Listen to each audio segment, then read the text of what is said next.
Hello दोस्तों, welcome back to my channel once again. जो लोग पहली बार आए मेरे चैनल को प्लीज आप लोग सब्सक्राइब कर दीजिएगा। अगर मैं बात करूं आज के इस वीडियो में, मैं बात करने वाला हूं केपीआई ग्रीन एनर्जी लिमिटेड के बारे में। उम्मीद है आपको नाम यहां पे क्लियरली दिख रहा हो। अगर मैं बात करूं यहां पे रिटर्न्स को लेकर, तो मैं यहां पर कहना चाहूंगा आपको बिल्कुल भी इन्फ्लुएंस नहीं होना। ऐसा जरूरी नहीं कि यही रिटर्न्स आपको आने वाले समय में दे। मे भी इससे अच्छा भी दे सकता है, मे भी इससे बुरा भी दे सकता है। आपको दोनों कंडीशन के लिए तैयार होकर रहना है। अगर मैं बात करूं पिछले 2 सालों में कैसा इसने रिटर्न्स बना के दिया है, तो आप यहाँ पे देखिएगा लगभग 313% का रिटर्न्स इसने जनरेट करके दिया था पिछले 2 सालों के अंदर। अगर मैं बात करूं पिछले 1 सालों में या पिछले 6 महीने से, तो लगातार ये गिरावट वाली सिचुएशन इसके अंदर देखने को मिली। अगर कुछ महीनों की हम लोग बात करें, तो यहाँ पर देखिएगा लगभग 12% की तेजी देखने को मिली है पिछले 1 महीनों में। अगर हम लोग बात करें लास्ट ट्रेडिंग सेशन के दिन, तकरीबन 1.28% की यहाँ पर तेजी से स्टॉक्स के अंदर नोटिस की गई है। अगर क्लोजिंग प्राइस की बात करें, लगभग 427 रुपये के आसपास की क्लोजिंग हमें देखने को मिली। अगर मैं बात करूँ इसके अंदर कॉर्पोरेट एक्शन के अंदर डिविडेंड को लेकर या फिर बोनस को लेकर, तो यहाँ पर देखिएगा 3 जनवरी को यहाँ पर बोनस इसने दिया था। 1:2 के रेशियो में इसने बोनस दिया। अगर मैं बात करूँ 18 फरवरी 2025 के अंदर, तो यहाँ पर 20% शेयर के साथ डिविडेंड दिया था। साल 2024 की बात करें, वहां पर भी आपको डिविडेंड दिया था। तो देखा जाए तो dividend year on year basis पे देती हुई कंटिन्यू आ रही है। और साथ ही साथ बोनस की बात करें, तो बोनस भी कंटिन्यू पिछले कुछ सालों से देखने को मिल रही है। साल 2024 की बात करें, वहां पर भी बोनस देखने को मिली थी। साल 2024 के अंदर बात करें, स्प्लिट भी हमें देखने को मिली थी। अगर बात करूं साल 2023 के अंदर, तो वहां पर भी बोनस हमें देखने को मिली थी। यानी कि पिछले 3 साल से लगातार ये कंपनी आपको बोनस पे बोनस देती हुई आ रही है। अगर हम लोग बात करें केपीआई ग्रीन के अंदर परफॉर्मेंस के लेकर, तो देखिएगा टिकट टेप के हिसाब से क्या परफॉर्मेंस निकलती हुई आ रही है। यहाँ पर लो दिखा रहा है। अगर वैल्यूएशन की बात करें, तो हाई नजर आता हुआ दिख रहा है। ग्रोथ की बात करें, ग्रोथ भी यहाँ पर हाई नजर आता हुआ दिख रहा है। अगर एंट्री पॉइंट की बात करें, तो यहाँ पर एवरेज नजर आता हुआ दिख रहा है। बट मैं कहना चाहूंगा कि आपको किसी भी तरह का जल्दबाजी नहीं करना। अपनी फाइनेंशियल एडवाइजर से बात करिएगा, तभी इसके अंदर डिसीजन लीजिएगा, क्योंकि ऊपर के लेवल से ये काफी नीचे गिर चुका है। अगर हम लोग बात करें स्प्लिट के बाद भी, तो काफी नीचे गिरावट के साथ ये ट्रेड करता हुआ दिख रहा है। इसमें अच्छा खासा लोगों को लॉस होता हुआ दिख रहा होगा, इसलिए आपको अवेयरनेस के साथ काम करना। अगर मैं बात करूं यहाँ पर फोरकास्टिंग क्या आती हुई दिख रही है,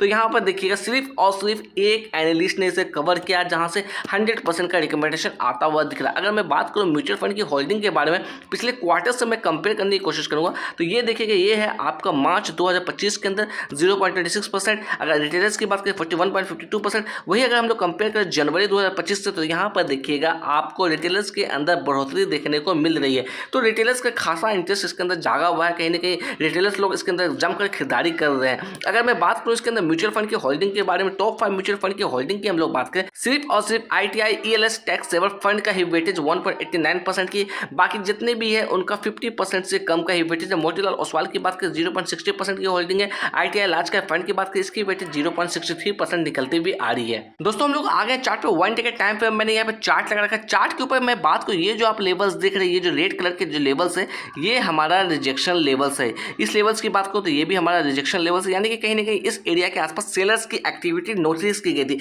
मैं ये जो लेवल्स बता रहा हूँ अपने मन से नहीं बता रहा हूँ, मैंने यहाँ पर इंडिकेटर के हेल्प से इसे ड्रॉ आउट किया है। अगर मैं बात करूँ, ये इंडिकेटर पब्लिकली अवेलेबल है, आप चाहते हैं तो खुद से भी चेकआउट कर सकते हैं। अगर डाउन साइड में बात करें, ये जो ब्लू लाइन देख रहे हैं, ये हमारा बाइंग एक्टिविटी एरिया है। अगर मैं बात करूँ, ये जो लेवल्स देख रहे हैं, ये है आज से 1 साल पहले, यानी कि फरवरी 2024 की ये कैंडल है। अगर हम लोग लेवल्स की बात करें, लगभग 313 रुपये के आसपास की ये कैंडल है। तो यहाँ से हमें बाइंग की एक्टिविटी देखिएगा, तो उसके बाद अच्छी खासी तेजी देखने को मिली थी। अगर अभी हम लोग बात करें, तो ये जो देखिएगा, ये जो लेवल्स है आपका जनवरी 2025 की लेवल्स है, ठीक उसी लेवल के आसपास इसने सपोर्ट बनाया। उसके बाद अच्छी खासी अपसाइड की मूव इसके अंदर देखने को मिली। तकरीबन 485 के आसपास से इसके अंदर रिजेक्शन हमें देखने को मिला। अगर हम लोग बात करें ऊपर के लेवल से, तो ये जो लेवल्स दिख रहे हैं, ये इसके लिए एक सेलिंग जोन एरिया है, यानी कि 700 से लेकर 730 का जो एरिया है, इसके लिए कहीं ना कहीं सेलिंग एक्टिविटी एरिया। यहाँ पर अच्छी खासी रिजेक्शन हमें देखने को मिल रही है बार बार इस लेवल से। अगर मैं बात करूँ यहाँ से अगर तेजी देखने को भी मिलती है, तो मे भी कहीं ना कहीं जो पहला जो रिजेक्शन एरिया है, ये हमारा 485 का ही होना चाहिए। मैं किसी भी तरह के यहाँ पर श्योरिटी की बात नहीं कर रहा, सिर्फ और सिर्फ पॉसिबिलिटी की बात करने वाला हूँ, क्योंकि ये मार्केट है, ये अनप्रेडिक्टेबल है, ये किसी भी डायरेक्शन में मूव कर सकता है। तो इसलिए जल्दबाजी नहीं करना आपको। ऐसा नहीं मैं जो बोल रहा हूँ वो पत्थर की लकीर हो गई, ऐसा बिल्कुल भी नहीं है। आपको अपनी भी सोच समझ के साथ अपनी फाइनेंशियल एडवाइजर से बात करके इसके अंदर काम करना है, किसी भी तरह की जल्दबाजी नहीं करना है। अगर कुछ इंपॉर्टेंट चीज़ों को लेकर चर्चा करें स्टॉक्स के अंदर, तो अगर मैं बात करूँ 50 डे मूविंग एवरेज की वैल्यू के बारे में, तो इसकी वैल्यू निकलती हुई आ रही है तकरीबन 414 रुपये। अगर मैं बात करूँ 200 डे मूविंग एवरेज की वैल्यू के बारे में, इसकी वैल्यू निकलती हुई आ रही है 466 रुपये। अगर हम लोग बात करें लास्ट ट्रेडिंग सेशन के, इसके अंदर वॉल्यूम कितनी नोटिस की गई थी, लगभग 6 लाख की वॉल्यूम देखी गई थी। अगर डिलीवरी ऑफ परसेंटेज की बात करें, लगभग 51.54% की डिलीवरी उठाई गई थी। तो देखा जाए तो मैसिव डिलीवरी इसके अंदर उठाई गई थी कल के दिन।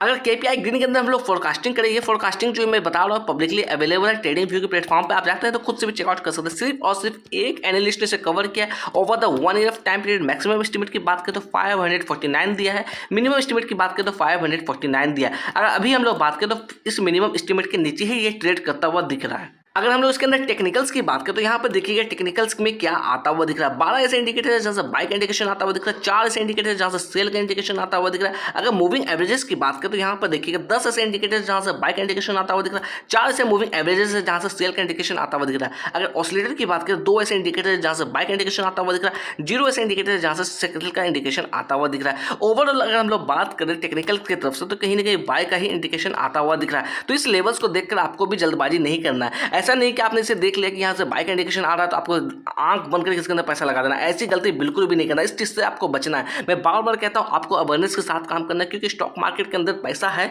तो कहीं ना कहीं आपका रिस्क भी, इसलिए आप सोच समझ के काम करिए। किसी भी तरह की जल्दबाजी में या फिर किसी के बहकावे में आपको नहीं आना है।